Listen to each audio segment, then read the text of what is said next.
Hey everyone, welcome back to my channel. So the essence of my channel is truly to prepare yourself for what you want to be in life, to prepare yourself for what you want to accomplish. But as we go through this journey called life, there are things that happen. Maybe college gets more expensive. Maybe you lose a family member or a loved one and you have to take on certain responsibilities.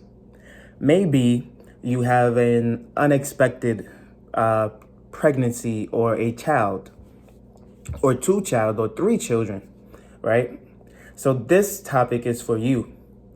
Although we may not have been as prepared as we would like to be, this is where accountability comes into question and it comes into play because you now need to be greater than you were.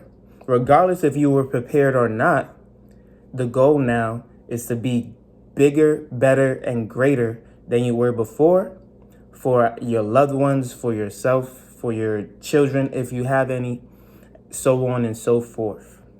It really does start with accountability. You have to now question, is it worth X, Y, and Z? Is not having money worth X, Y, and Z? Whether that be going out, eating, shopping, whatever the case may be, is it worth X, Y, and Z? You have to ask yourself those questions.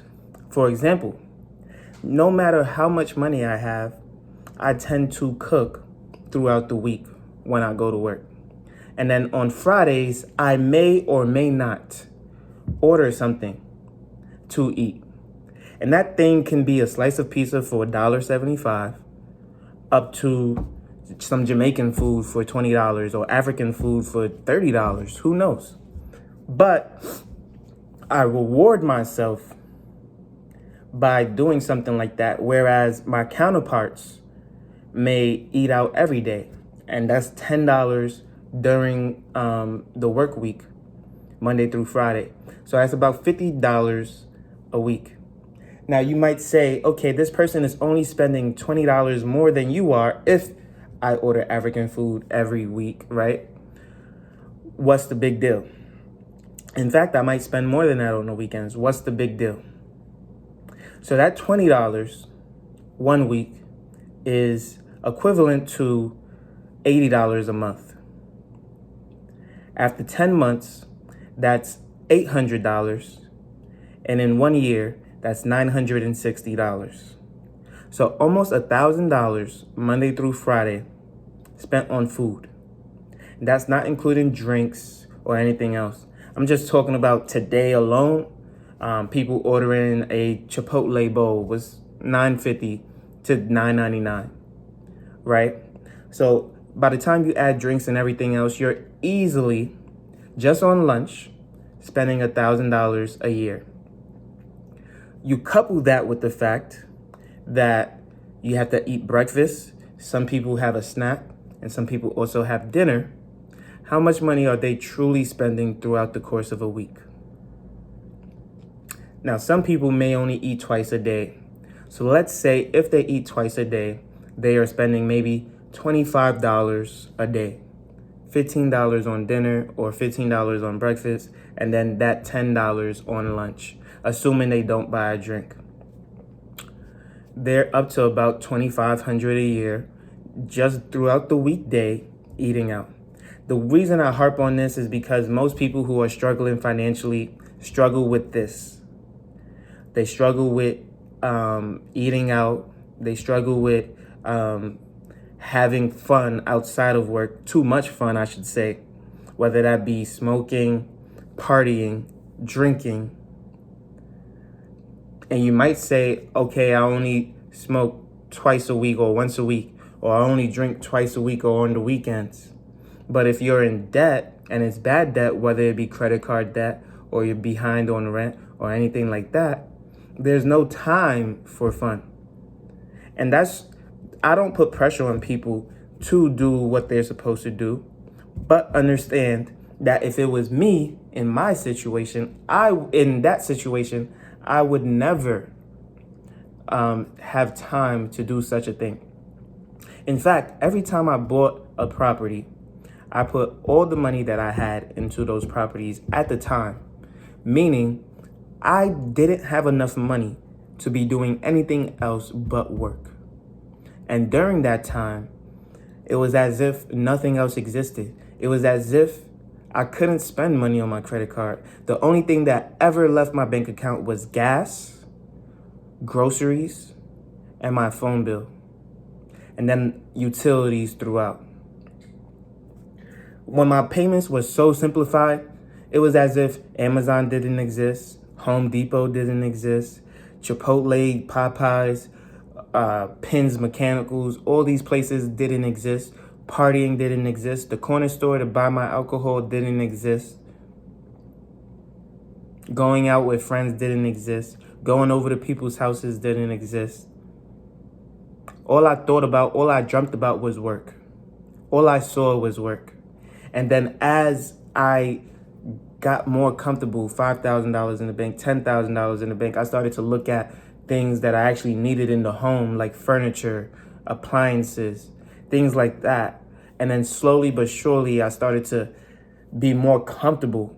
And once you got comfortable, all broke loose, right? Now you're spending, and it wasn't willy-nilly, right? You might just go to the store and get some food. You might just, and it all just starts to trickle down once that spending begins. What I found is that when that pressure hits you, you cut off all the water. When the pressure hits you, you know how to buckle down and focus. And we've all been there.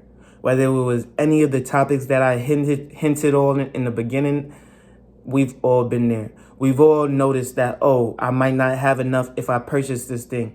And then you realize that you don't have to purchase this thing. I'm trying to put myself in your shoes to understand the mindset in which someone may not purchase something that they honestly, truly did not need to begin with, but wanted it anyway because it was a want and not a need.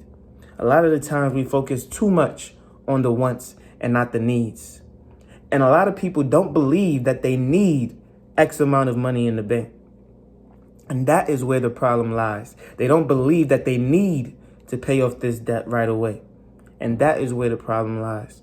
Once you feel as though you need to do it, once you feel as though you need to overcome X amount of dollars in the bank, X amount of debt, it will be a mission, not just a goal. It will be a mission. So when I needed to achieve more money in my savings, it became a mission, and that was obtainable. And I just hit that goal this month. But before that, it was just a goal that was teetering all the time. Right? But when it came to everything else, I always had time to do everything else. But when I had a goal to save $2,000 a month, it was easy, like this, always happening. But when that goal just slipped away from my mind, when that mindset just left, yes, I kept the savings there, but it was no longer $2,000. Now it was $1,000 a month, $1,000 a month. It's not the same. Right? When you have that goal, when you're fixated on something, when you're doing something methodically, you will get it done. But a lot of the times those wants just continue to trickle in to the point where you don't even understand what you truly need. You have too many wants and not enough needs. So this video is about being accountable, getting your ish together, and making things happen. Because I know you're capable. We're all capable. If not, you wouldn't be listening to this video. So if you like this video, make sure you like, comment, and subscribe. You know I post every single day at 8 a.m. daily on YouTube and Rumble. And I can't wait to see you on the next one. Peace.